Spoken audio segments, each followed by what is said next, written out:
تنين البحر عمره أكثر من 4 عقود. في قمة ثنائية تنظمات نهار 1 و 2 فبراير ناقش المغرب وإسبانيا إمكانية بناء سكك الحديدية بين البلدين الصديقين كيفصل بيناتهم مضيق جبل طارق. فكرة هذا المشروع تم إطلاقه لأول مرة بواسطة الملك الراحل الحسن الثاني وخوان كارلوس الأول عام 1979، ولكن من ذاك الوقت وعلى الرغم من الرغبات المشتركة ما تحققت حتى حاجة بسبب الإسبان كانوا متبعين شي حومق اللي خلات العلاقة متوترة أحيانا بين المغرب وإسبانيا على مسألة الصحراء المغربية واللي كانت هي مستعمرة إسبانية سابقا. فين كانت شي بوليزاريو، فين كانوا شي قياطن، فين كانوا هاد الناس هادو اللي كتواجد في جنوب غرب المملكة المغربية الشريفة اللي كتزعم المطالبة بها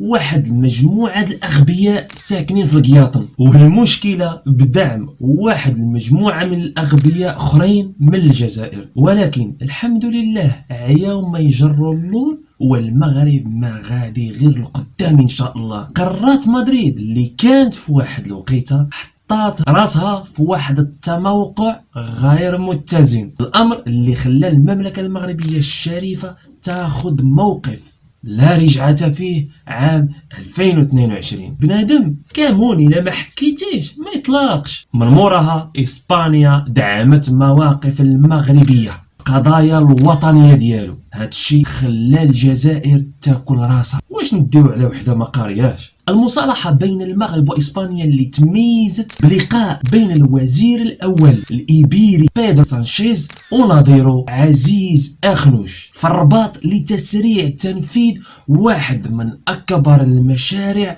في العالم، ماشي تدشين لي طواليت عند شي وحدين. على حساب وثيقة ديال دراسة هذا المشروع نشرتها لجنة نهاية التسعينات غيتم حفر النفقين بعمق 475 متر، وكتشير صحيفة اندبندنت أن طول الطريق هو 38.5 كيلومتر. كذلك غيتم إنشاء معرض للخدمات والطوارئ في حالة مأزق جيولوجي، التربة الطينية والتيارات البحرية القوية. قررت الحكومة الإسبانية إطلاق ميزانية بقدر 750 ألف يورو حسب ما ذكرته صحيفة لارازون. وأكدت وزيرة النقل الإسبانية على أنها غتقوم بتسريع الدراسات على قبل هذا المشروع الاستراتيجي. كذلك علنت على استئناف اجتماعات لجنة الخبراء اللي تخطفت في التسعينات. الحكومة المغربية قدرت أن المشروع غادي يكلف ثروة حقيقية على عدة مستويات. العلاقة السياسية بين المغرب وصديقتها إسبانيا جيدة وطيبة ومزيانة لحد الآن،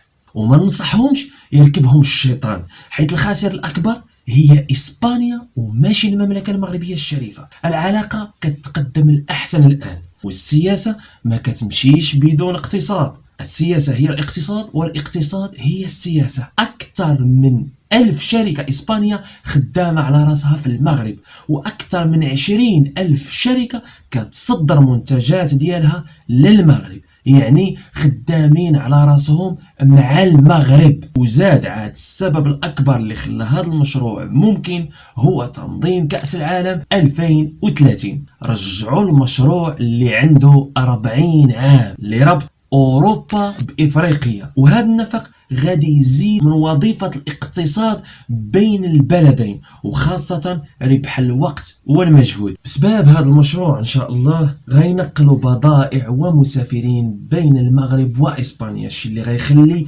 تعزيز اقتصاد أوروبا وإفريقيا بين القارتين وماشي فقط بين البلدين. غادي يكون حفر النفق من جبل طارق اللي كتدوز منه تقريبا 100,000 سفينة، 38 كيلومتر بين طريفة وطنجة و28 كيلومتر منها تحت البحر. حكومة المغرب وإسبانيا كلفات شركات بدراسة عميقة لهذا المشروع الضخم، هذا المشروع اللي غادي يسهل مرور 13 مليون طن من البضائع سنويا و12 مليون مسافر بين البلدين. شركة ألمانية اللي غادي كتكلف بإبداع تنفيذ هذا المشروع على أرض الواقع. العوائق اللي قد تكون في هذا المشروع هي أن منطقة جبل طارق هي منطقة جيولوجية معقدة فيها صفيحتان تكتونية والتربة طينية ماشي كلتية، يعني غيكون صعيب الحفر فيها، وكيحتاجوا في هذه المشاريع آلات جد ضخمة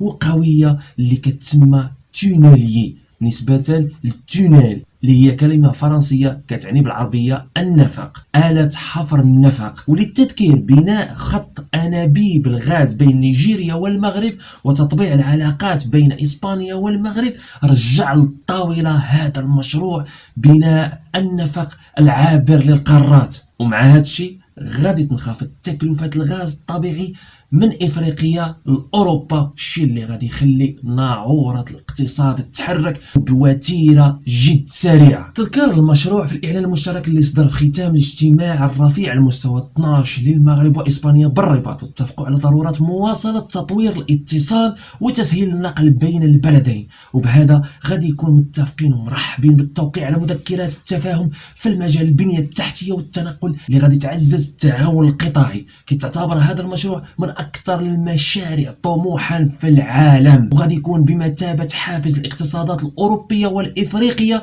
واللي غادي يساهم بشكل كبير في التنمية الاقتصادية لغرب البحر الأبيض المتوسط. وهذا ما كان في هذه الحلقة. وبهذا إخواني وأخواتي وصلنا لهذه الحلقة. ما تنساوش اللايك بارطاج، ولا كان عندكم أي موضوع خليوه لي في كومنتير. كان معكم أخوكم الأستاذ بن حمود تازي، وإلى الحلقة القادمة بإذن الله. سلام.